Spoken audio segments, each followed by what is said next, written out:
Hello student, welcome to RD study time. और आज हम देखेंगे chapter first, number system, exercise 1.1। देखिए आज हम देखने वाले पहला क्वेश्चन है। ये फर्स्ट क्वेश्चन है, is zero a rational number, can you write it in the form p upon q where p and q integers and q not equal to zero. देखिए क्वेश्चन में हमसे बोला गया है, is zero a rational number, क्या zero एक rational number है? Can you write it in the form p upon q, क्या आप इसे p अपॉन q की फॉर्म में लिख सकते हैं जहां p और q है इंटीजर्स और q not equal to zero है। तो देखते हैं इस क्वेश्चन को। देखिए सबसे पहले मैं बता दूं कि रेशनल नंबर की हमने डेफिनेशन क्या पढ़ी। हमने इंट्रोडक्शन में पढ़ा है कि रेशनल नंबर किसे कहते हैं, वे नंबर जिन्हें p अपॉन q की फॉर्म में लिख सकते हैं और जहां q not equal to zero होता है उन्हें हम कहते हैं रेशनल नंबर। जैसे सपोज कीजिए 5/3, ये एक रेशनल नंबर है। 8/9, ये एक रेशनल नंबर है। क्यों? क्योंकि इनको p अपॉन q की फॉर्म में लिखा जा सकता है और यहां q यानी जो डिनोमिनेटर में लिखा है वो जीरो नहीं है।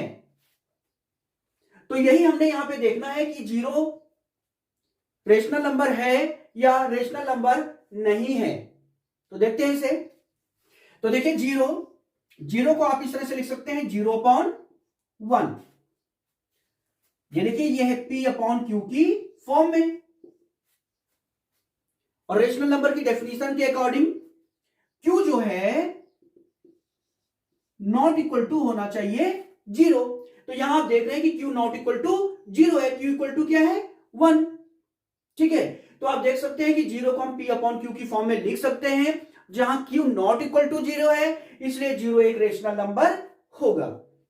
तो आप लिखेंगे यहां पे yes zero is a rational number. Zero एक रेशनल नंबर है क्योंकि हम उसे p अपॉन q की फॉर्म में लिख सकते हैं।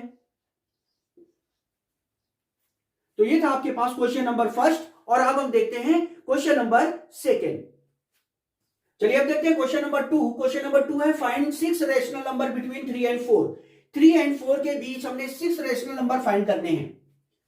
तो 3 और 4 के बीच हमने फाइंड करने हैं 6 रेशनल नंबर।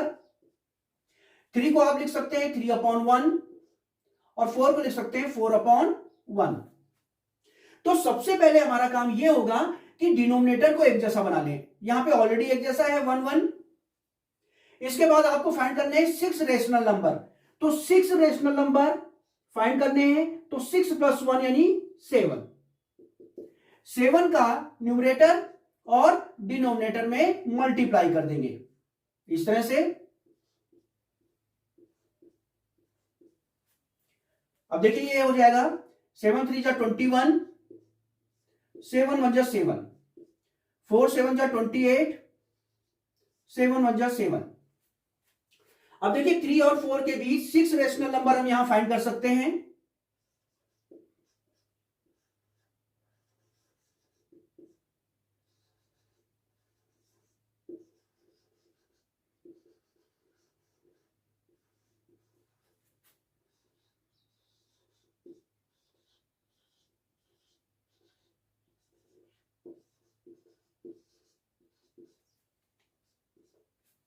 उसके लिए हमें 21/7 और 28/7 के बीच 6 रेशनल नंबर लिखने होंगे। तो 21 के बाद 22 से शुरू करेंगे। 22/7,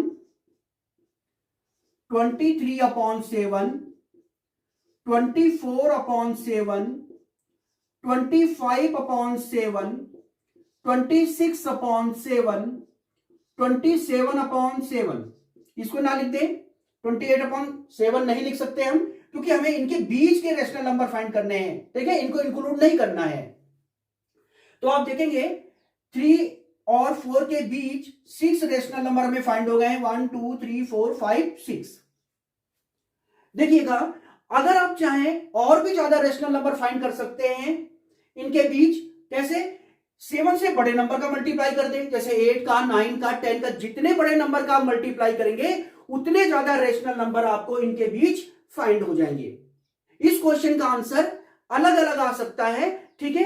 किसी का और भी कुछ आ सकता है। कैसे? अगर आप यहां पे 8 का मल्टीप्लाई करेंगे तो यहां पे और ज्यादा रेशनल नंबर आएंगे, उनमें से 6 रेशनल नंबर आपको लिखने हैं, ठीक है भाई। तो यहां पे जितने बड़े नंबर का आप मल्टीप्लाई करेंगे आपको उतने ज्यादा रेशनल नंबर फाइंड होंगे। तो ये था आपके पास क्वेश्चन नंबर 2। और अब हम देखते हैं क्वेश्चन नंबर 3। चलिए अब देखते हैं question number 3। Find 5 rational number between 3/5 and 4/5। 3/5 और 4/5 के बीच हमने फाइंड करने हैं 5 रेशनल नंबर। तो सबसे पहले हम डिनोमिनेटर को एक जैसा बना लेंगे यहां पे, जो कि यहां पे पहले से इक्वल है 5 5। इसके बाद 5 रेशनल नंबर फाइंड करने के लिए 5 + 1 = 6। 6 या 6 से बड़े नंबर का न्यूमरेटर और डिनोमिनेटर में मल्टीप्लाई कर देंगे। जितने बड़े नंबर का मल्टीप्लाई करेंगे इनके बीच उतने ज्यादा रेशनल नंबर आपको फाइंड हो जाएंगे।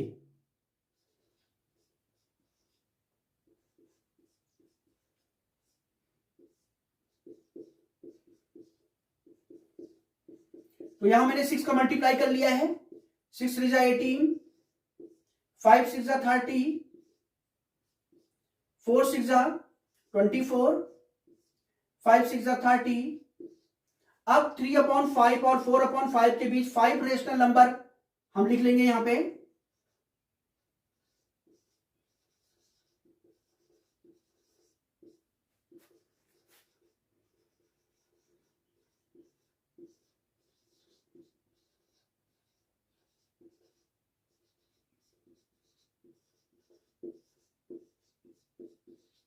तो देखिए 5 रेशनल नंबर लिखने के लिए हमने इनके बीच में 5 रेशनल नंबर लिखना है।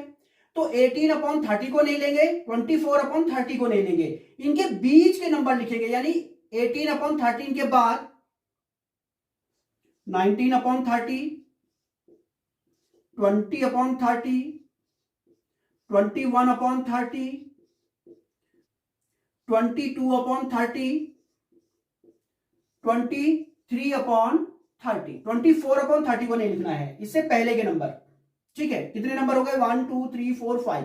5 नंबर हमने फाइंड करने थे और ये 5 नंबर हमें फाइंड हो गए हैं। अगर आपको 6 से ज्यादा नंबर चाहिए, ठीक है, तो आप इसको 6 से बड़े नंबर से मल्टीप्लाई कर दीजिए। जितने बड़े नंबर से मल्टीप्लाई करेंगे उतने ज्यादा रेशनल नंबर आपको फाइंड हो जाएंगे। तो ये था आपके पास क्वेश्चन नंबर 3। और अब हम देखते हैं नेक्स्ट क्वेश्चन। चलिए अब देखते हैं क्वेश्चन नंबर 4। देखिए क्वेश्चन नंबर 4 है, state whether the following statements are true or false, given reason for your answer।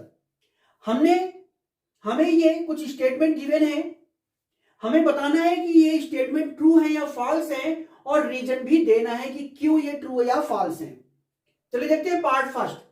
देखिए पार्ट फर्स्ट में every natural number is a whole number. इस स्टेटमेंट में बोला गया है कि प्रत्येक नेचुरल नंबर जो होता है वो होल नंबर होता है, यानी सभी नेचुरल नंबर होल नंबर होते हैं। तो पहले हम जान लें कि नेचुरल नंबर क्या होते हैं।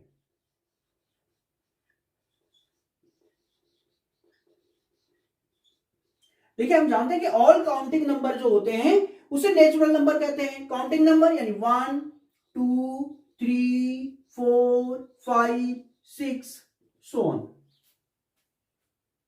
और होल नंबर क्या होते हैं?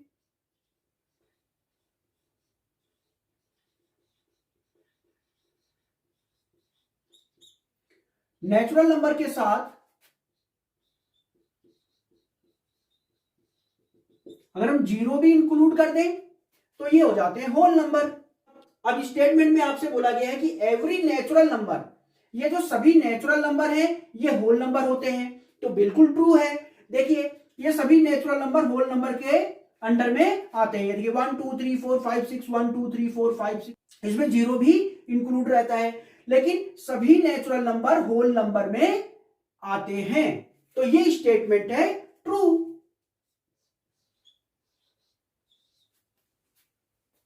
अब देखते हैं सेकंड स्टेटमेंट क्या है। Every integer is a whole number. तो सबसे पहले हम बात करते हैं कि इंटीजर क्या होते हैं।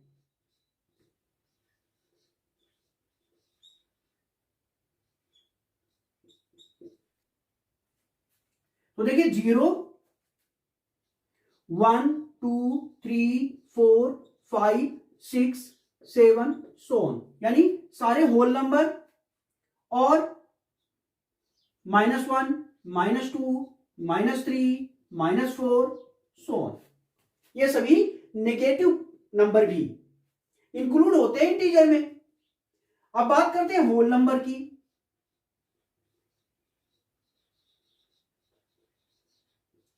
होल नंबर क्या होते हैं? 0 1 2 3 4 5 शो। अब आपसे स्टेटमेंट में बोला गया है कि एवरी इंटीजर, जो सभी इंटीजर होते हैं वो होल नंबर होते हैं। तो देखिए स्टेटमेंट ट्रू है या फॉल्स है। सभी इंटीजर होल नंबर में आते हैं क्या? ये देखिए, ये नंबर तो देखिए होल नंबर में आ रहे हैं, पर ये नंबर जो है, ये माइनस वाले जो नंबर है, ये होल नंबर में नहीं आ रहे हैं। तो सभी इंटीजर होल नंबर में नहीं आते हैं, तो ये जो स्टेटमेंट है ये है फॉल्स। अब हम देखते हैं पार्ट थर्ड। देखिए पार्ट थर्ड में हमसे बोला गया कि every rational number is a whole number. तो सबसे पहले हम बात कर देते हैं कि रेशनल नंबर क्या होते हैं। ठीक है, रेशनल नंबर वे होते हैं जिन्हें P अपॉन Q की फॉर्म में लिख सकते हैं। ठीक है, और जहां Q नॉट इक्वल टू होता है 0 के, जैसे कि 3/5, ठीक है, 4/9, ये सब रेशनल नंबर हैं। ठीक है, इसके अलावा ऑल होल नंबर भी रेशनल नंबर होते हैं, जैसे 0 0/1 लिख सकते हैं, 1 1/1 लिख सकते हैं, 2 2/1 लिख सकते हैं, 3 3/1 लिख सकते हैं। तो सभी होल नंबर जो हैं वो रेशनल नंबर में आ सकते हैं। अब आपसे स्टेटमेंट में बोला गया है कि every rational number is a whole number. सभी रेशनल नंबर होल नंबर होते हैं। तो आप देखेंगे रेशनल नंबर में तो ये भी आते हैं 3/5 4/9 इस तरह से। तो क्या ये जो है होल नंबर में आ रहे हैं? ये तो होल नंबर में नहीं आते हैं। 3/5 होल नंबर में तो आता ही नहीं है। ठीक है भाई, इसी तरह से क्या 4/9 होल नंबर में आता है? नहीं आता है। ठीक है, तो आप देख सकते हैं कि सभी रेशनल नंबर जो है होल नंबर नहीं होते हैं। तो ये स्टेटमेंट है फॉल्स। तो ये था आपके पास क्वेश्चन नंबर 4। और अब हम देखते हैं नेक्स्ट एक्सरसाइज।